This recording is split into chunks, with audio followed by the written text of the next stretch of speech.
You get to play drinking and shooting badass cop. Was that kind of the meat that greed of this thing? Yeah, that's part of it. Yeah, I mean, I liked his. Tom Ludlow has some issues, and he's a widower. He's got a tough job. He's kind of a man searching, I guess, in a way. And as a role, it was very rich. And yeah, I liked the drinking and the violence and the searching. It was a good story.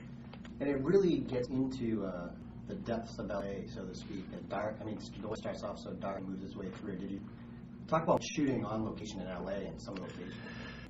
David Ayer, the director, really wanted the city to be a character in the piece, and I actually got to see LA in a way that I haven't seen it before. Even shooting El Sereno, the perspective of the city. Sometimes you see LA from like the kind of north to south view and coming around the west to east, but we kind of went east to west on it, and it was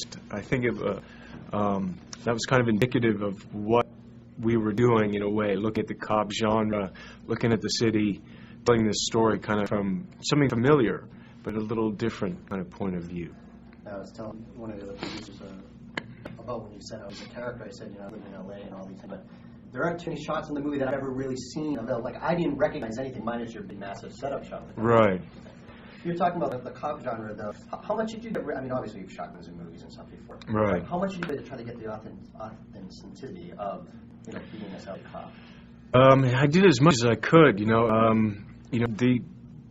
guess in the parts like preparing for the role, I had a lot of resources that David kind of helped put together. He had a relationship with an ex-LAPD guy who was very generous with his time. Because what I wanted to understand was, as much as I could as an outsider, the job and what it was like to live with the job.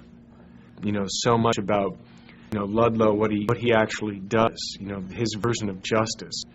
To what would that mean to this guy coming home, and learn that coming home is really tough. That learn about this kind of thing of hypervigilance. This kind of heightened reality is all the time the job, and coming back to the world. You have to really work on that. Work on your relationship. Work on this gentleman who I was talking to. He's got like code words with his kids. He's carrying a gun everywhere.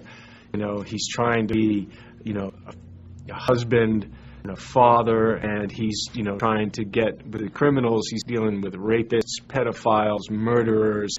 He's using kind of his life experience to get confessions out of people. Yeah, trying to get someone who was, dealing with, whether it's a family, domestic situation. He's like, yeah, tell me. I mean, I want to hit my kids.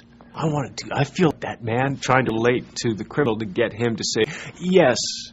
What does it take that home? What are you doing with life and death decisions every day?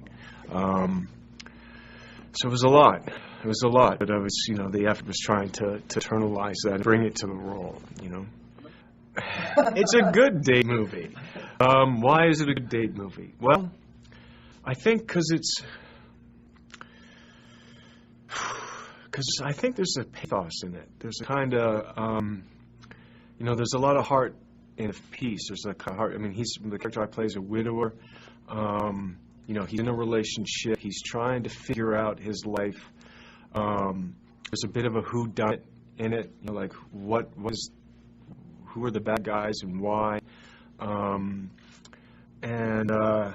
there's some good fights and some brawling. And I think the ladies like a little bit of that too. Yeah. And it's really great performances, great acting. Forrest Whitaker's fantastic, and everyone is, and there's humor too. It's a little dark humor, but it's got some, and so a good story. A redemption of a character, a man. Redemption. There you go. I thought